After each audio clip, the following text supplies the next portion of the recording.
প্রধান বিচারপতি ওবায়দুল হাসানের পদত্যাগের দাবিতে বৈষম্য বিরোধী ছাত্র আন্দোলন একটি আলটিমেটাম দিয়েছে।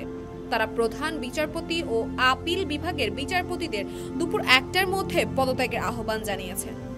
10 আগস্ট রোজ শনিবার সকাল 11টায় হাইকোর্ট চত্বরে সংগঠনের সমন্বয়ক হাসনাত আব্দুল্লাহ এই আলটিমেটাম দেন, যেখানে শত শত শিক্ষার্থী হাইকোর্টের ভিতরে প্রবেশ করে বিভিন্ন স্লোগান দিতে থাকেন।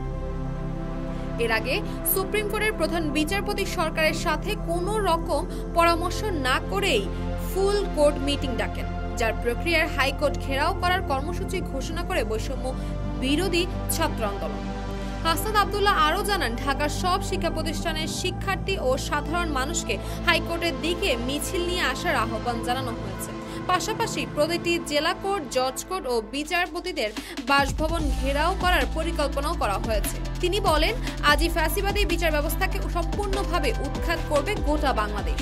হাসনাত আরও উল্লেখ করে বলেন, ফ্যাসিবাদীর মতপুষ্ট ও নানা অপকর্মে জড়িত সুপ্রিম কোর্টের প্রধান বিচারপতি কোনো রকম আলোচনা ছাড়াই ফুল কোর্ট মিটিং ডেকেছে। পরাজিত শক্তি যে কোনো ষড়যন্ত্রকে আমরা সহ্য করব না। আইনজীবীরাও এর প্রতিবাদে ইতিমধ্যে একত্রিত হয়েছে। আমরা আগে প্রধান বিচারপতিকে পদত্যাগের আহ্বান জানিয়েছিলাম। যদি ছাত্র জনতার বিরুদ্ধে আহ্বান নিয়ে তাদের উস্কানি দেওয়া হয়, তাহলে এর ভয়াবহ পরিণাম ভোগ করতে হবে। তিনি আরো সতর্ক করে বলেন যে জনগণ স্বৈরাচারী হাসিনাকে গদি থেকে নামাতে পেরেছে, তাদের আপনাদের ক্ষমতা থেকে সরাতে আধ ঘন্টাও সময় লাগবে না। তাসফিয়া তাওয়াসসুম, এই সময়, ঢাকা।